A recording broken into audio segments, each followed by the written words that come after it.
Top. So today, אנחנו ממש on the footsteps of Yom Kippur, and we're going to go through of course, the five Inuim, which always represent not only a physical thing, but even more so an internal process of cleansing, cleaning up. And Yom Kippur needs a tremendous observation on our behalf because we lost a lot of the spiritual part of things, of how things are really, and what is the essence of Yom Kippur. So, Baruch Hashem, the Rav Gan Zvi is coming today, and he's going to help us have a better understanding of Yom Kippur altogether. And I really hope that it's going to be, first of all, an easy and extremely meaningful fast to all. But more than that it should really be a beginning for a new itchachut, a new renewity in all of us. Mishum Shana, Shinui, it's a new beginning. So, Mori or Rabbi. Thank you.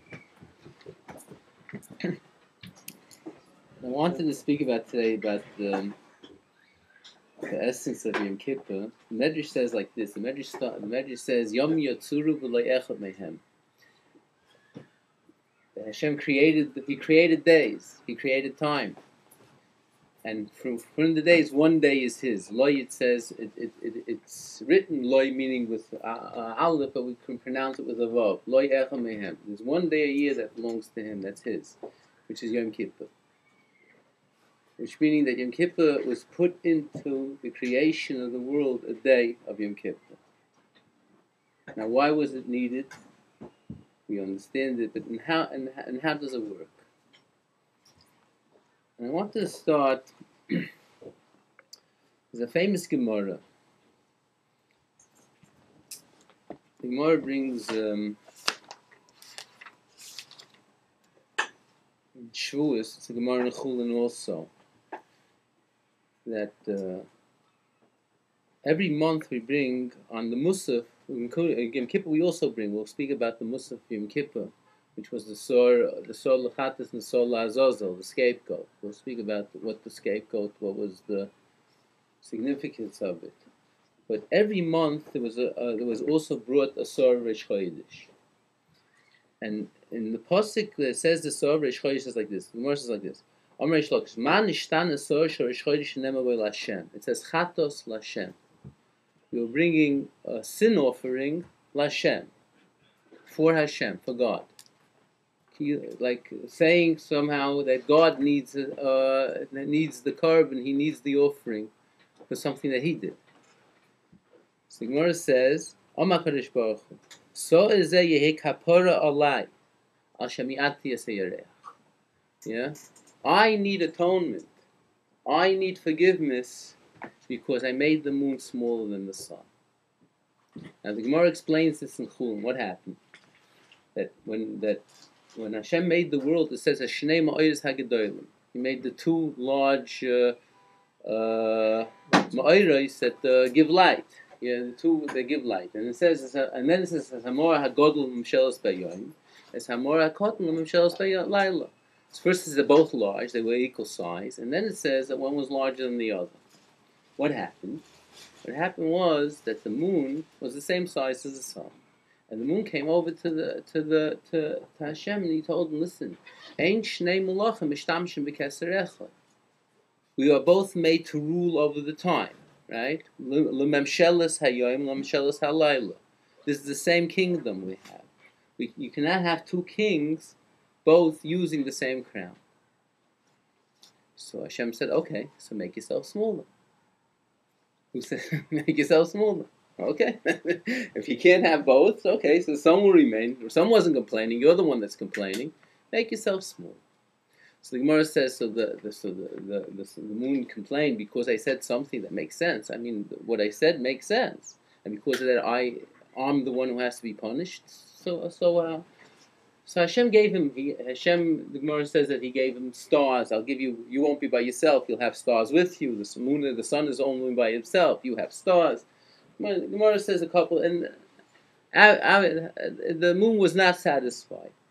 So on that, Hashem says, okay, I bring a sin offering, al shemiyati yisayareach.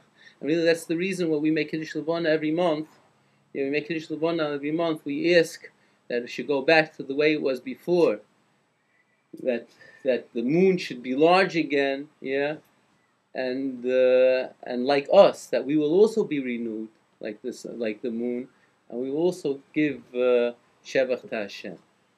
Now this is obviously the Gemara is very problematic. What does it mean? What does it mean that God did in some way God needs a kapara? He did something wrong, and on the side it says here, he says this soid misoides hakabbalah, that this is something. This is a hidden part of Torah.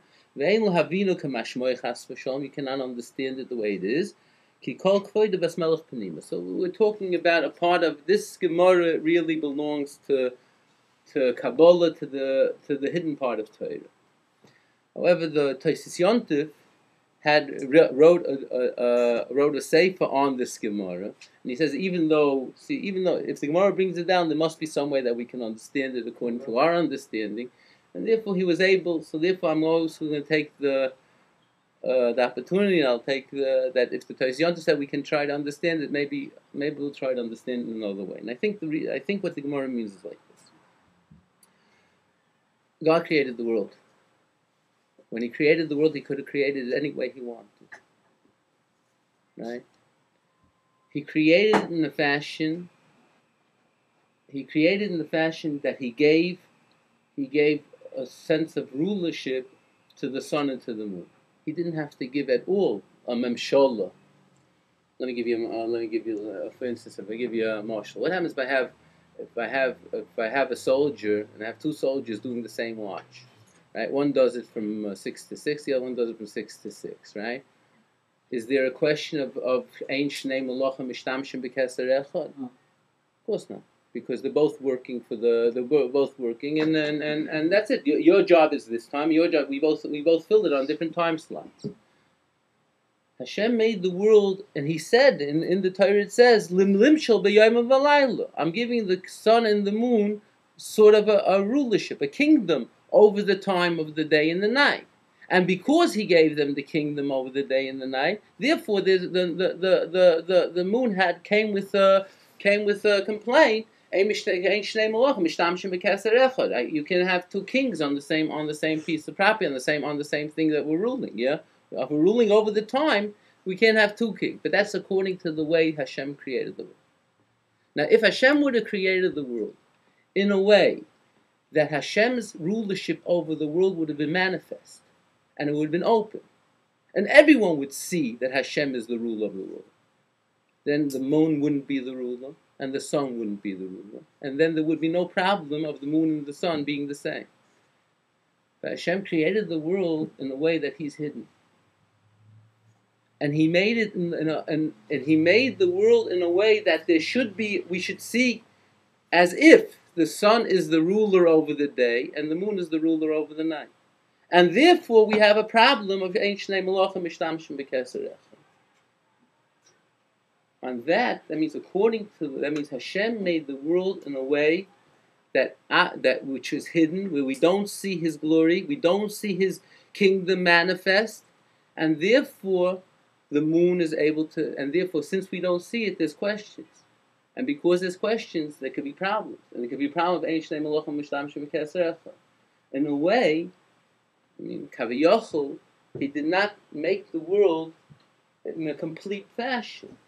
In a way, it was incomplete, and in that incompleteness, because of that incompleteness, the Yereach, the moon, had to make itself smaller.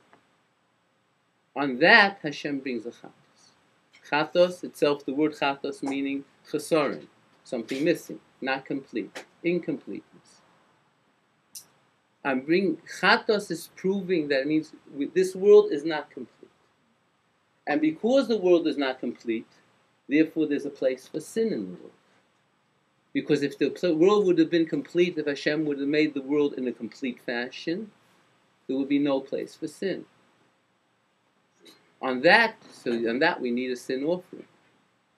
Hashem brings the sin offering because of the way He created the world.